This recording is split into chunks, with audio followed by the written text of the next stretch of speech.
Welcome to Jenny's Way, a space where inspiration meets actionable wisdom.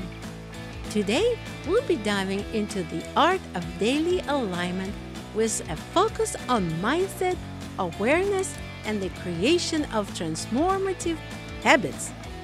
I want to introduce my guest, Lucy Byrd Hope, author of the book Daily Alignment. Get ready to shift your mindset and lay the foundation for lasting change. All right, let's get started. Hi, I want to welcome Lucy Byrd Hope to Jenny's Way show. I'm so excited to see you, Lucy, and bring you expertise, your amazing stories, and your knowledge, and everything you give to humanity, and improving everybody's life. At least I feel that way. An amazing story you got for sure. Lucy, you want to introduce yourself, how much you've done? And I know you're a wonderful mindset coach and entrepreneur and author of the book and all the good stuff. I can't wait to open the conversation with you. Yes, thank you so much for that beautiful introduction. I'm so excited to be here. So yes, my name is Lucy Byrd Hope, and I am an author. I wrote a book called Daily Alignment, which is a compilation of tools to help balance your body, mind, and spirit. And I also am a holistic guide and mindset coach. And I also co-own a holistic beverage company called Holism. So anything mind, body, spirit, sign me up. How do you even find time to do all of that? I will say these three ventures arose really organically in my life. So they're almost like an extension of me. I got into all three of them after a really painful period in my time, a painful period in my life. And it led me to seek new things in alternative medicine. I would wake up every day just feeling awful. I would have anxiety and depression. And throughout the day, I would learn different ways to feel better, whether it was from a friend or a therapist or literature I was reading. By the end of the day, I'd be doing okay. But then the next morning, I would wake up feeling absolutely awful again. Those automatic negative thoughts would come right away. And so I decided to circumvent this by writing the things that I learned that helped me during the day down on a piece of paper and putting that paper right by my bed. And the moment my eyes fluttered open in the morning, I would grab that paper and read from it. And eventually that paper became pages on pages, and I self-bound it into a book, and I was encouraged to publish it. And that's where Daily Alignment came from. So it was really neat to see how my pain became my purpose.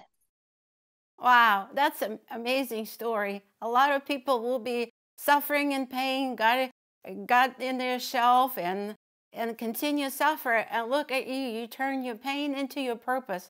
That's amazing. I don't know many people able to do that. That's so incredible. Wow. So how did it start? It was one habit, one book?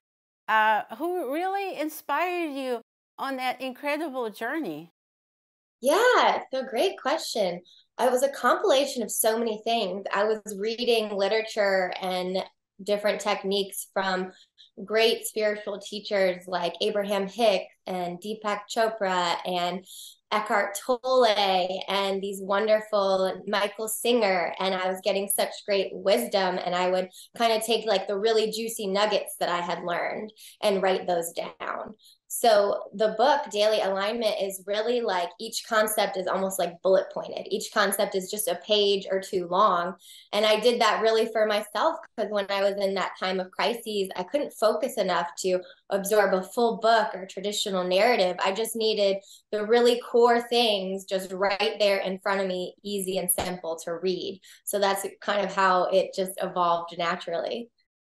So did you read every book and figure out what works for you and put your own twist to it and kind of incorporate it in your daily life? Is that how it evolved for you?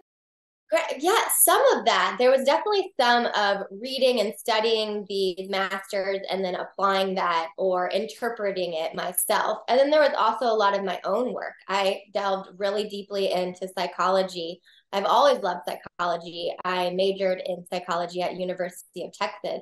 And so I've loved delving into different types of therapy, like cognitive behavioral therapy, somatic therapy, existential therapy, and really cultivating what comes up for me out of that, what tools come out of that, what ways to align, and what ways to really be my best self that come out of that.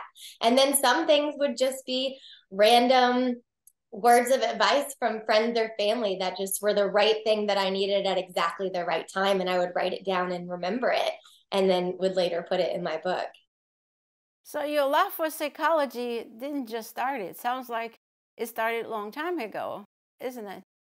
Yes, very true. I've been fascinated by the connection between our minds and our bodies and how much power our mental landscape has over our life. I mean, it's really almost like the world that we live is the world that we perceive, and our thoughts are the foundation of this perception. So anytime that we can harness the power of our thoughts and the power of our emotions in a positive way can be really beneficial. Well, how do you harness the power of your soul? What are the best top tools from you? I know you have what, 80 or 85 tools at least in your tool bucket, at least that I know of, right? Yes, yes, great question. So I'll give you my favorite three, and these I do myself from the moment I wake up throughout the day. So it's two great ways to get into your body and your mind. So when we tap into our parasympathetic nervous system, that's that calm, restful state. It's the opposite of being in fight or flight, which is that evolutionary reaction to danger that shuts off our prefrontal cortex and has us operating from primitive and survival based thought processes. So whenever our fight or flight is triggered, we want to pause. And whenever we're not in our parasympathetic nervous system, we want to get into it. So two really easy ways to do that are to do what's called box breathing.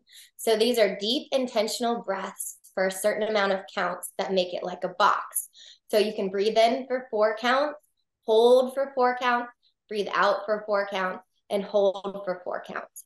And you can do that a couple of times, and it's actually been shown to neutralize our electromagnetic sphere that's around us. So it's a really Wow. powerful breathing technique.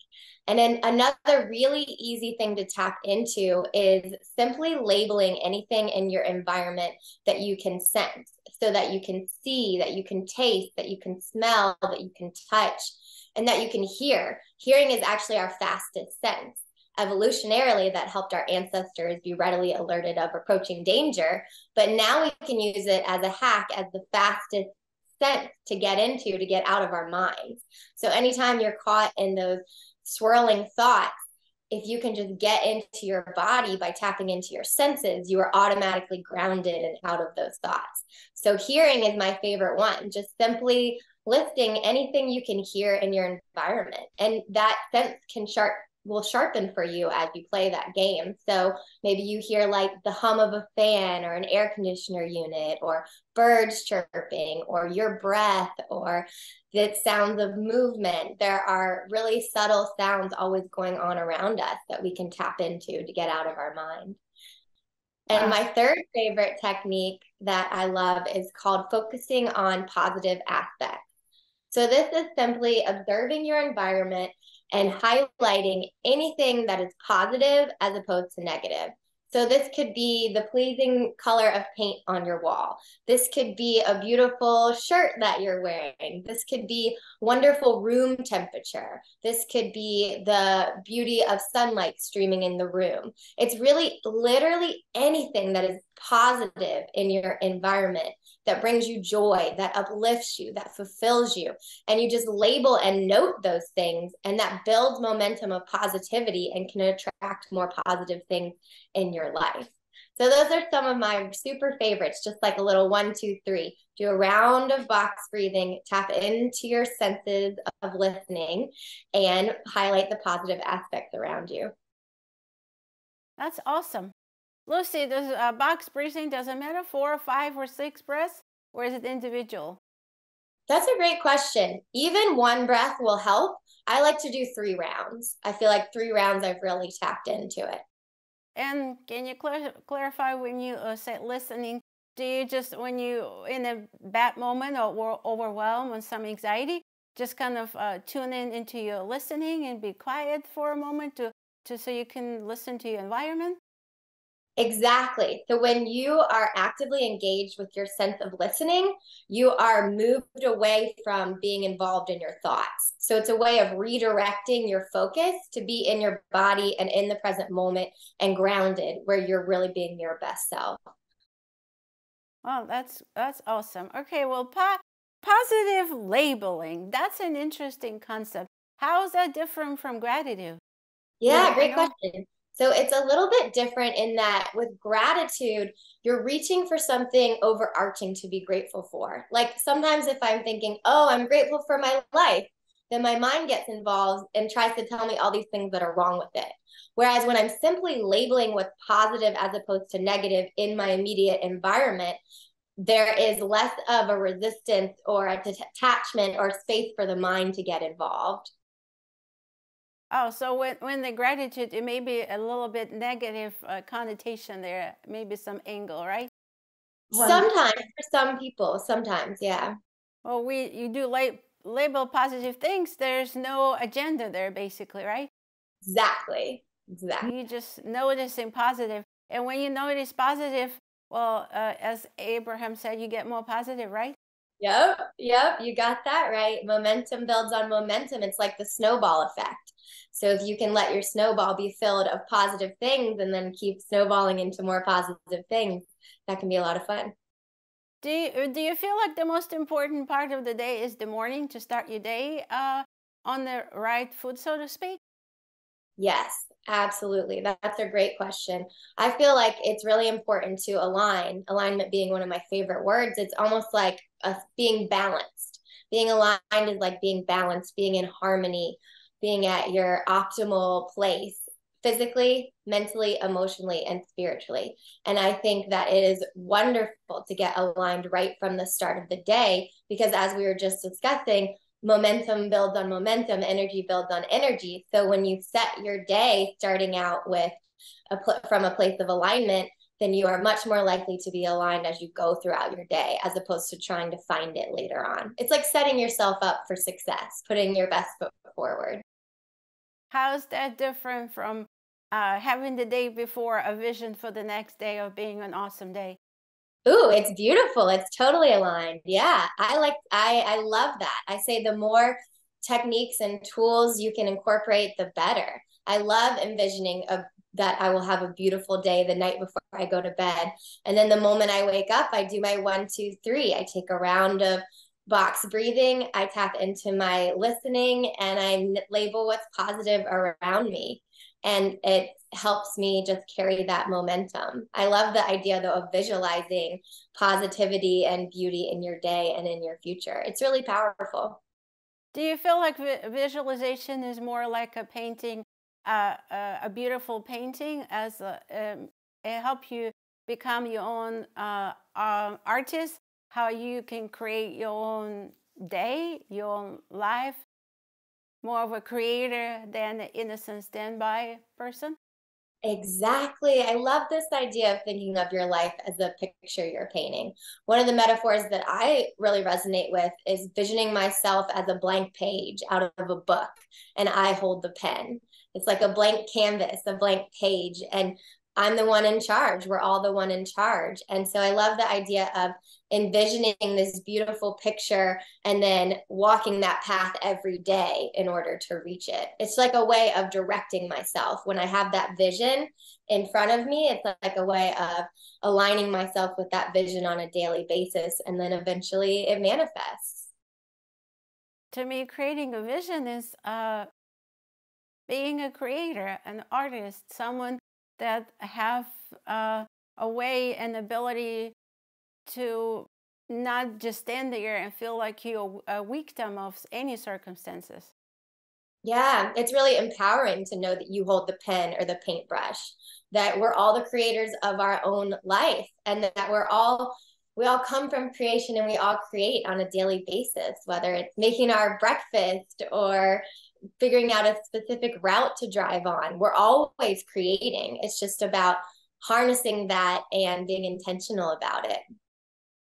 Isn't that amazing? Just know, I think the knowing that we have that power is already so empowering in itself.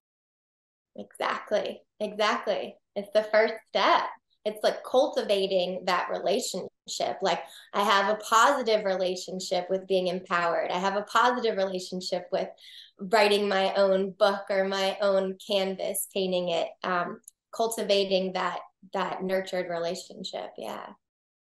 I know a big thing that you talk about is having the awareness as number one step in getting unstuck and getting out of the feeling of anxiety or depression or any other difficult situation. Can you elaborate on that a little more? Yeah, definitely. Awareness is the first step, because until we're aware of something, we can't really change it. So it's just being aware first. So something that I like to play with a game is to see where I am and where I want to be in terms of my different bodies, my physical body, my mental, my emotional, and my spiritual body. And I'll work with clients like this as well. So like physically, where are you now and where do you want to be in terms of what's important to you physically? Maybe that's your nutrition or your exercise or your self-care routine, whatever matters to you, and where do you want to be? And having where you are now and where you want to be laid out, having thought through that, can help bring you what's going to bridge that gap for you. Becoming aware is the first step to being able to bridge it. And then you can do the same thing mentally. What are your thoughts like? What's your self-talk like? Where is it now? Where do you want to be? Emotionally, similarly, and spiritually as well. That bridge, so awareness is the right where we start, and where we want to be, will that be our outcome or destination? What's in between, you just have to be careful which way you're going to guide that energy, isn't it? Which way you're going to allow it to flow. Exactly. And that's where the tools are coming in, right? Exactly. Yeah. How do you incorporate Reiki and your shamanic studies in your practice? Yeah. So when I see clients one-on-one, it's usually when I do the healing session. So Reiki is a Japanese healing art. Rei means spiritually conscious, and Ki means life force. So Reiki is its own spiritually conscious life force that I, as a Reiki practitioner, have been attuned to the frequencies and the vibrations of, which allows me to channel Reiki into the client. And then the Reiki itself is so high vibrational that it goes into the client's aura and physical and non-physical body, and all lower vibrations are forced to just break apart and fall away. And when that high vibration is flowing through your body, that's when your organs and your cells are optimally thriving. So I loved studying Reiki and learning about it. And when I see clients one-on-one, basically what I do is initially start with guiding them in some meditations, breathing, sensory exercises, body scans, some of what we've mentioned here, and get them in a really open, grounded place. And then I will guide them in some emotional release meditations as well, cutting energetic cords, forgiveness of their self, healing of their inner child, those sort of things. And then I will perform the Reiki. I will channel the energy as I'm guided to. And then I'll usually bring the client back with some sound therapy, singing bells or rain sticks, because those vibrations can be really healing too. Sound therapy. That's interesting. Wow. The more healing modalities, the better. Wow. How did you get in Reiki? What influenced you to get into that? Yeah, so it really came out of that pain that I mentioned. I was feeling a lot of physical pain. My thoughts had been painful, that manifested into painful emotions, which manifested into physical pain. And so I was doing things like getting massages. And the massage therapist I met with said, based on what you're going through, I would recommend Reiki. And I'd never heard of it. And I said, sure, go for it. That was the beauty of the pain. It was motivating me to do new things. And after I received the Reiki, I felt so much better that I decided to go get certified myself. so that I could do it on myself as much as I wanted. And a couple certifications in, my teacher said, why don't you start your own practice? Sure, why not, right? Right. So that's what I've been doing for a couple of years. Yeah. Yeah. Wow. What do you do any specific evening rituals, or is it just meditation? Yeah, I do. I have a lot of rituals that I use in my life. I really like to incorporate each of the elements. So, fire, I love lighting candles. Earth, I love grounding with crystals. Water, I love drinking water, showering, taking Epsom salt baths. And wind, I incorporate, that's more the meditation, the mind. So, yeah, I really incorporate different practices throughout the day to keep me in alignment. And I have certain ones at different times of the day. At night, I like to light a candle and I like to bring in my crystals and I like to do a little light reading, like guidance, spiritual type of reading, and then a little calming of my mind. So tap into each of those Wow. elements. Lucy, how would you help any entrepreneur that feels stuck and overwhelmed in their journey and feels like there's something missing, like they're trying so hard, but they're not able to get to their outcomes? How would you support them if they feel stuck? What's the first couple of steps they need to do before they come ask for help to somebody else?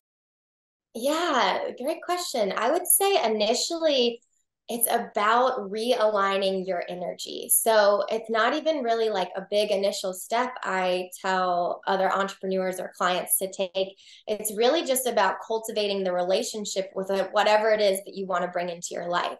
So if as an entrepreneur you're wanting more success or abundance or whatever it is, you can just start saying mantras like, I have a positive relationship with success. I have a positive relationship with my entrepreneurial venture. I have a positive relationship with my well-being. I have a positive relationship with bringing in new habits that are going to help me be the best entrepreneur I can be. So it's just kind of like a step before the step where you're just nurturing and laying that soil, kind of like tending to the soil before you plant in it, and just creating more of a lighter, easier, more positive flow around the energy of whatever it is that you're wanting to bring in. Well, that's awesome. Would you say if you ever get stuck, you could using affirmations such as I have positive relationship, that could be with anything, my well-being, my good habits, loving the body I'm in, any of that should help, right? Yes, 100%, 100%. Because the power is all within each of us. Well-being and success and abundance and love are natural and coming and flowing towards all of us. It's just about aligning ourselves with the tools and the habits and the skills that bring it in and Mm, cultivate it. that's awesome. I heard the rumor that you're getting downloads from higher ups. Talk about that a little. Sure, sure. I do. I believe that we all do and have abilities to do this. I love getting into alignment and getting into a quiet inward space and then receiving the guidance that comes through from my inner being and my higher power and source. Yeah, definitely. I refer to those as downloads, but it's basically getting myself as a clear and open and aligned place and then receiving the information that's coming from the higher powers that be. And I feel like we all can tap into that, you know? Oh, when you say we all can tap in that, how would one even attempt to connect and see about getting those downloads and feeling the connection every single day instead of being disconnected, out of control, overwhelmed, and just spinning, going in circles all day, every day? Yeah. So a lot of it is getting to know essentially that voice in your head. So here's a game that we can play. This is a concept by Michael Singer from Let's play games. Yeah. Untethered Soul. So his concept is basically that you have a voice in your head that's separate from you. And the way you can identify that is to just pause and take a moment and inside your head, don't say anything out loud, but inside your head, just say, hello. So inside your head, just have it say hello. Now, did you experience anything with that? Like for me, I like I see the letters HELLO, and then I kind of like hear it like around here. It's like a little hello. Do you experience anything? I not really, because I almost feels like you have to kind of develop like anything else, or is it not? Exactly. You Mm, you you totally are developing it, and this is just kind of the baby step to see. Like generally, a lot of us hear our mind working or talking all the time. So this is just a way of really harnessing, okay, my mind is talking. So if it works for you, it's just a concept to play with. Maybe it's not hello, any word that you can think of to say in your mind. You just say it and see how that kind of feels. And mm, the concept is that if you can hear something, then it cannot be you. It's basically like there's you, and then there's this voice in your mind that you can play with in order to start hearing. And you are the subject, and the voice is the object. A subject is perceiving of an object. A subject cannot be an object itself. Do you see what I mean? So wow. it's like this is the developing concept. This is again a Michael Singer concept, but it's just a way of to start nurturing that voice in your head, like to start hearing it. And then you can nurture your relationship with it. So it's like, okay, I have this voice in my head that's kind of like my mind. So I can notice how often it comments on my day, how extreme it can sound, and how sometimes it feels like it's guiding me. And the first thing you can do is to start nurturing it. So it's more of you guiding the voice. It's more of the voice being secondary. It's more of you being like a witness to the voice, an observer of all these things. So that's kind of like the first interplay of you and your mind. And then as you're nurturing and developing, it's just an explorative journey, really. It's just experimental. And then as you're playing with those concepts, you can start inner working and hearing the difference in receiving a voice or a download from your higher self. So there's kind of you, then there's your mind, and then there's this higher voice coming in. And those three aspects are really interesting to play with and to nurture and to experiment with in a way that you can start over time separating them and knowing when guidance is coming in from above. It usually will feel more clear and more positive, and you'll just feel amazing when it comes in, like really beautiful energy coming into your body. But Is it's it, just about experimenting with it and playing with it. is that it will feel like more like a warmth or a light or something similar to that? Yeah, a light is a good way to put it.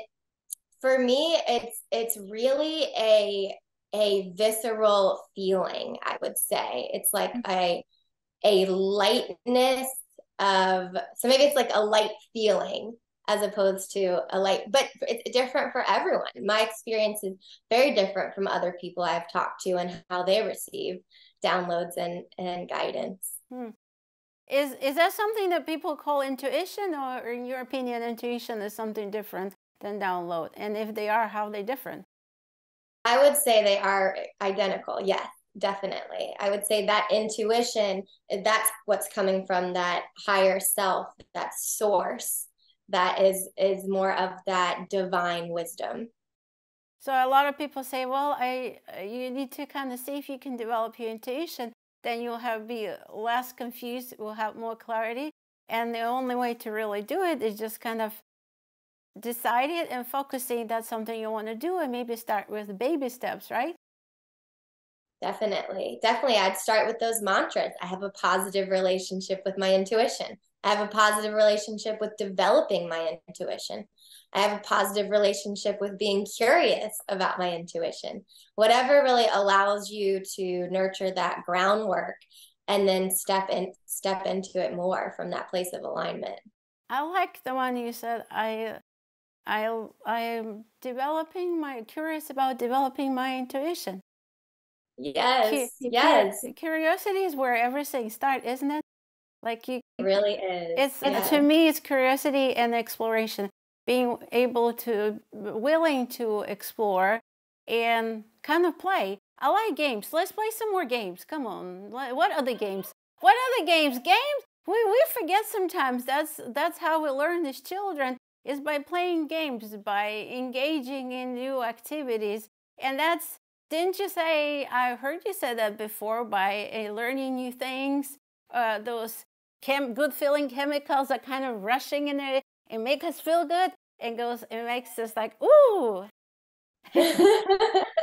Well, I'll give you an interesting one. So this is called a cranial nerve reset. So we have a cranial nerve that, when it's reset by this very easy exercise, it helps to align us and reduce physical pain and increase feelings of serenity. So it's usually done, you can do it laying on the ground, but you can very easily do it sitting up. So basically, you'll just close your eyes and take a breath, and you'll just rate the level of pain or discomfort, if from 0 to 10, and your neck and your head, that kind of area. Just, to yourself, get a awareness about it. And then you'll take a deep breath, and you will simply turn solely your eyeballs to the left all the way for about a minute. And so it's all internal, nothing external. It's just my eyeballs that are moved all the way to one side, either the right or the left, for about a minute. And if you suddenly yawn or sigh, go ahead and bring your eyes back to center. That just means your cranial nerve did reset. And otherwise, you can do it for about a minute. And then, just for us being on this call, I will go ahead and switch to the other side. So you will just bring your eyes back to center and reset, and take a breath. And then just move only your eyeballs, none of your body, just your eyeballs, all the way to the other side, as far to the other side as you can, for about a minute, or until you suddenly yawn or sigh, anything like that. That means it's been reset.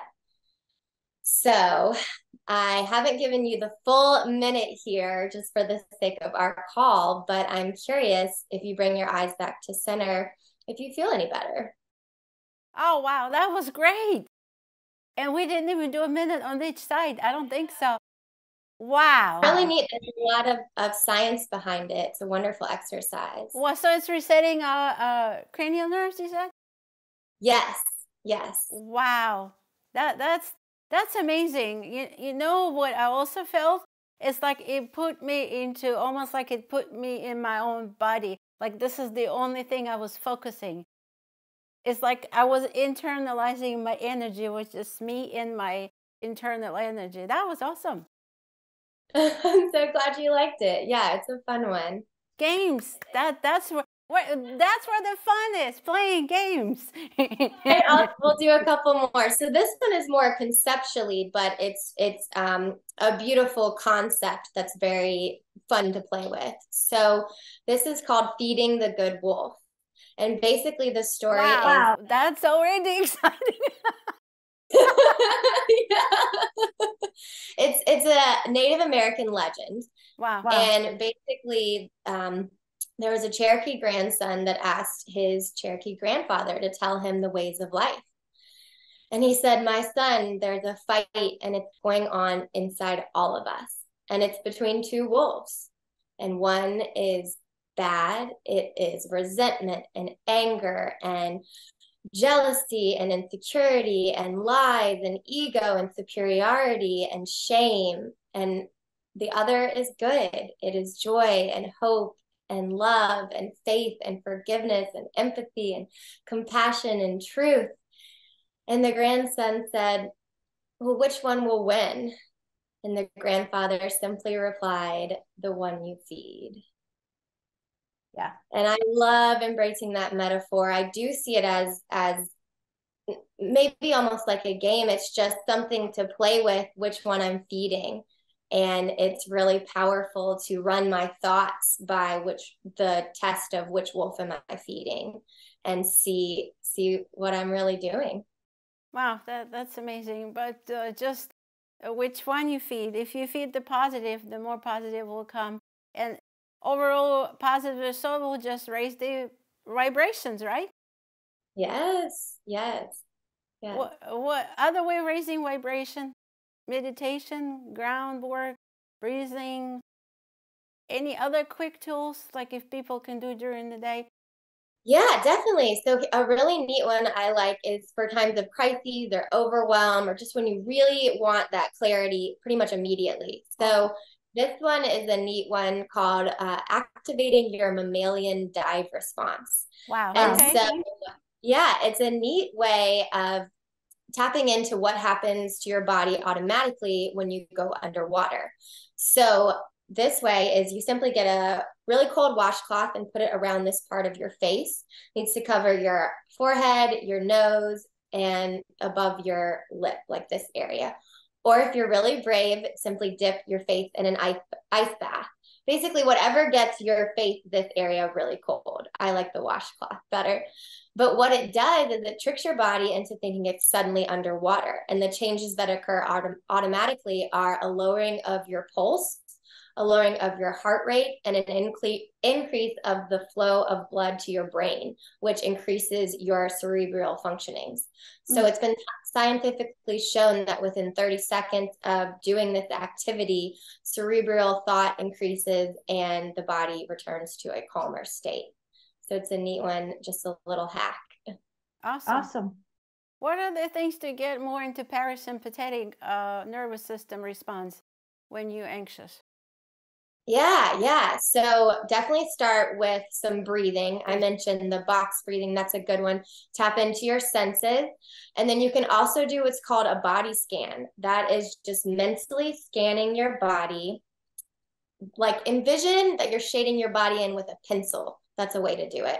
But basically, it's just mentally scanning your body from your heels to your head or your head to your toes, your lower body, your legs, your pelvis, your torso, your arms, your head, your neck, and just bringing awareness to those areas of your body has been scientifically shown to lower cortisol and be beneficial over time and immediately. It's just a way of tapping into the grounding of your body, kind of like you mentioned with that exercise. It gets you into your body, which removes your attention from your thoughts, which is usually where fight or flight is going wild. So getting into your body is a great way to get out of fight or flight, and breathing, getting into your senses, and scanning your body are really easy ways to do that.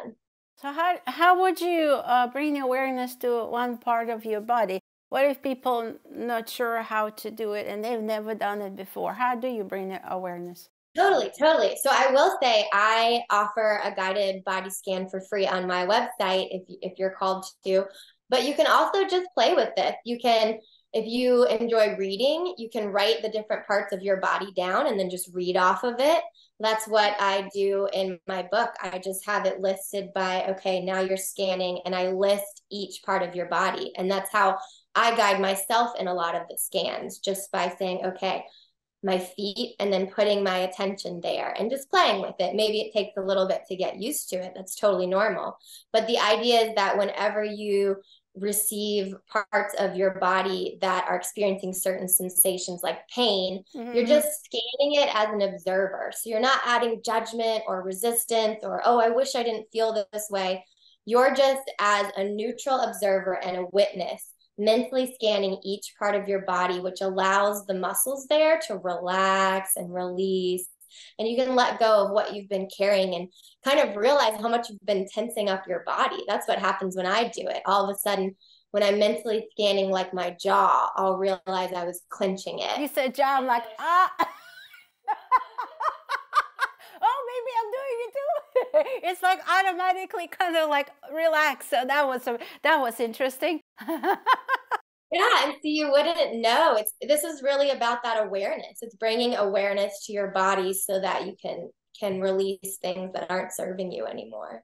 Isn't it something how we're running around, rushing, doing this and this, that we don't even have an awareness that our muscles, our body parts tense up, and then it's the physiological response to emotional stress, isn't it?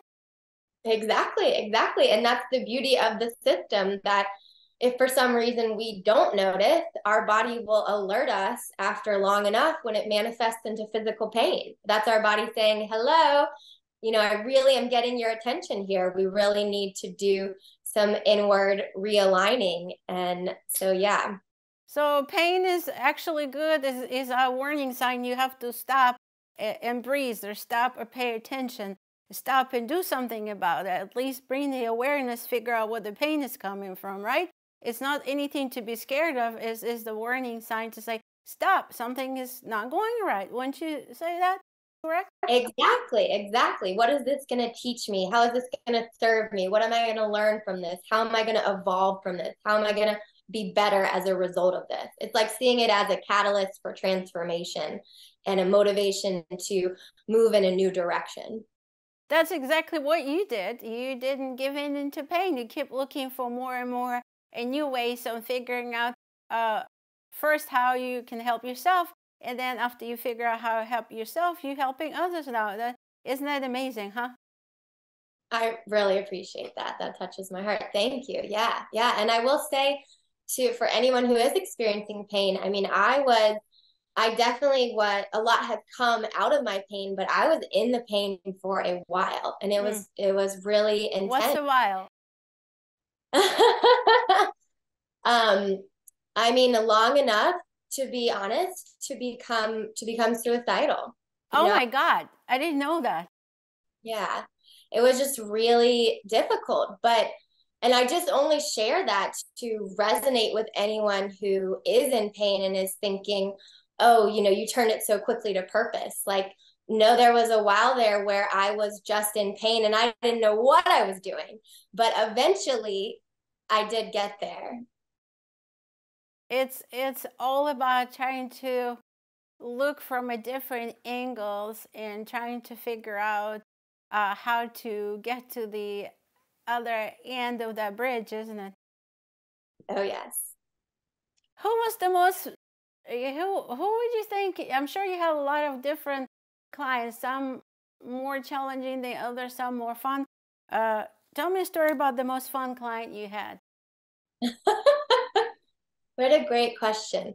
I will say, one, I really enjoy all of my healing sessions. I mean, everyone, wherever they are, is exactly where they're meant to be, and I'm happy to work with them in that space. I will say one of my favorite healing sessions was with a client who is of a very spiritual descent. And after the healing was over, he asked if I would be willing to play a game with him and just see what if he could in his mind, like send me things basically. And it was really neat. We did one I'll never forget. He said, okay, I'm calling in a symbol and I'm sending it to you. And I sat there and I breathed and I meditated and I sensed the energy. And I said, I see a butterfly, which would tell me transformation. And he said, I was sending you the energy of transformation. It was one of the coolest moments for sure of my life. Wow. Wow, that's amazing. And it goes back to game, isn't it? There you go, playing the game. It's just about having fun and going back to seeing life as a joyous, like a playground. And yeah, sometimes on a playground you fall down and you scrape your knees and you get hurt, but there's just unlimited potential with play. That goes back to positive and negative energy, yin and the yang, right? No one without the other. As Esther or Abraham calls it, contrast. We need to see the contrast. And if we see the challenges we're going through that contrast, instead of being wrapped out and saying like, I can't get out of it, it's just see it as a contrast and figuring out how we can learn from this and how we can grow from this. That will make a big difference in people's lives. Don't you agree? Exactly. Yes. Contrast, what we don't want is just there to show us clarity, what we do want. So anytime we're in a situation where this isn't what I want, this is going wrong, oh no, we just take that moment of awareness. Okay, this is the contrast. So where does that mean the clarity lies? And let me turn in that direction. Isn't that something? Amazing. Do you feel like things in your childhood had a part to do with your journey that you were able to, cultivate now? Do you think something in your childhood was always there and you just wasn't aware of it? Yeah, I definitely do. I really resonate with a belief that we come here and we want certain things out of our childhood to help us build certain skills that we want to get out of this life. So again, reframing it, I suppose, in a more positive way. But I do subscribe to that. So I do believe our childhoods are very important in developing us and shaping us in the direction that we want to evolve. So for me, yeah, my childhood was very loving. It also was a childhood that got me into a space of certain things in my childhood took place that made me want to figure out why the mind wants to do certain things, which is why I got into psychology. Basically, I wanted to know, why do we want to do the things that we do? Why? And that was what has led to so much of my life. That's your curiosity. Why? Why? You don't just ask why when you're 2 or 3. You have to continuously asking yourself, why? And then hopefully you explore more and learn and figure out how you can better yourself and everybody's around you, like you did in your example. But it's a journey. It doesn't happen overnight, because the skills that you develop, it took you a little bit more than overnight. I'm certain of that, right? Yes, you are correct. It's really about that old saying, it's the journey, not the destination. The evolution is the point, not where I'm evolving to. It's the whole process of evolving is the goal. Don't you feel sometimes like, okay, you wanted to learn something and you learn it, like no matter what it was, like you Reiki, like you take one class and another, and then you get to the mastery level and I say, this is great, I love it, I'm practicing now. What else do I want to learn? Because that's part of the journey. It's like, that's why a lot of people like, well, I just want that particular thing. Once I get there, I will be happy. But that's not evolving. That's not that one thing is not going to make you happy for the rest of your life. Learning and being curious and learning new skills, new things, that's what keeps us going. That's what gives us energy. That's what gives us a passion and fire up our internal alignment to be that next level, to evolve, to grow. I think that's part of who we are. We're here to grow and learn and evolve and co-create with amazing humans, like we're doing right now with you. Yes, I love that. That's the spark. That desire summoning is the spark, is the life force.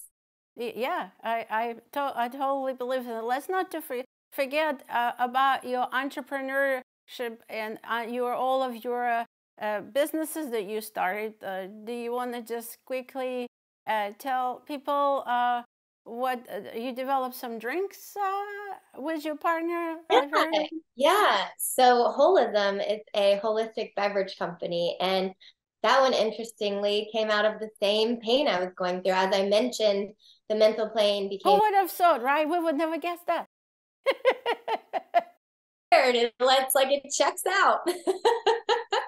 So once I had that physical pain, I started working with a functional medicine practitioner to figure out what was going on. And I found a lot of gut issues that I had as a result. And so in order to heal, for certain detoxification protocols, I was not eating dairy, gluten, sugar, that sort of thing. And one day my friend Ryan just brought me this almond milk that he had made. And he said, you can actually eat it. It's dairy-free, sugar-free, gluten-free, all that sort of stuff. And I just want you to have something. I know you're going through a really hard time, and I just want you to know, this was made for you by a friend, to support you. So I took one sip and I said, you got to create a company out of this. You said, oh, that's delicious, huh? It was healthy and fun and good, healthy and good, which I feel like is a specific niche. Sometimes you can find either or. So I was so impressed. And then he kind of let me get my footing after all that pain I was going through. And then he officially approached me and asked if I would partner with him. And so we created Holism. What's next for Lucy? What a great question. So I have a couple things I'm really excited about. Next week, my audiobook comes out, the audiobook version of Daily Alignment. So I'm thrilled about that. Wow. And I have class going on. And then I will say, as far as what is next, meaning what is the painting that I've painted, right? What's my vision I'm aligning with? I really want to have my own bookstore and create this beautiful space for people to read and have it just be very unique and eclectic and just really delve into that world. With the bookstore with almond milk and what other drinks? No, just yes, you got it. It's gonna have a combination of everything. Yep.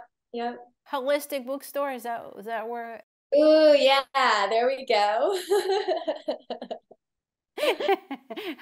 Well, I heard that you have a free meditation on your website too, so people can download that, right? Was it 20 minutes meditation? Yes, so it's a 20-minute alignment experience. So it includes a lot of things I talked about today. We'll walk you through breathing techniques, sensory techniques, and a body scan to really help you get into that place of alignment and carry it throughout your day.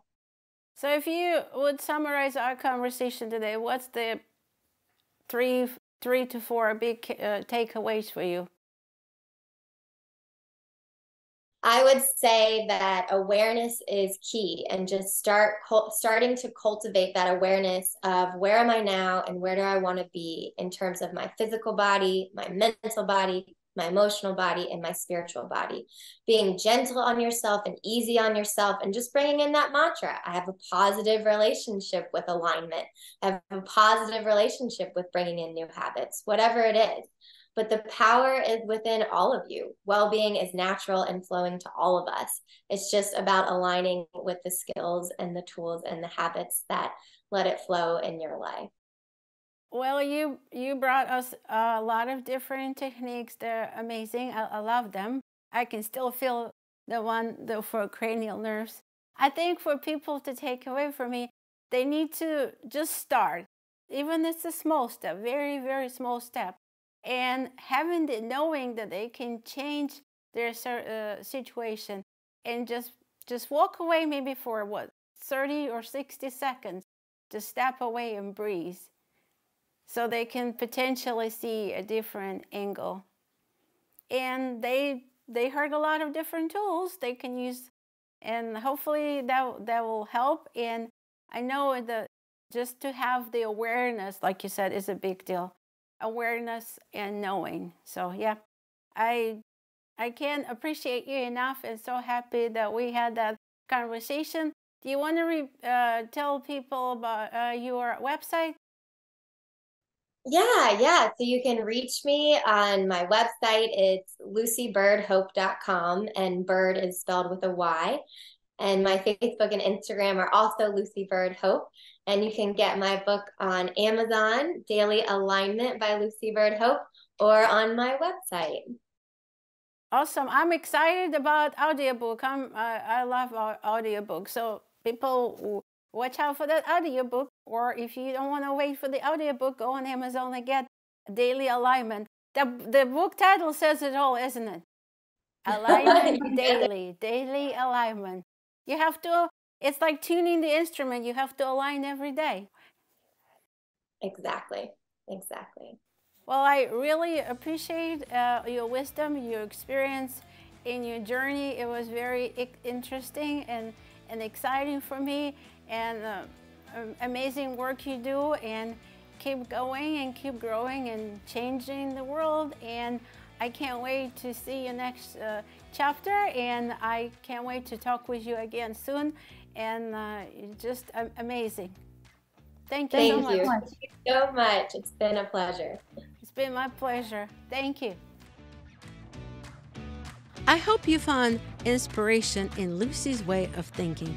Remember, the magic happens not just with the big steps, but in the small, mindful steps we take each day. A heartfelt thank you to Lucy for sharing her expertise and guiding us toward the path of daily alignment. Don't forget to like, subscribe, share your thoughts below, and keep the conversation alive. Until next time, see you!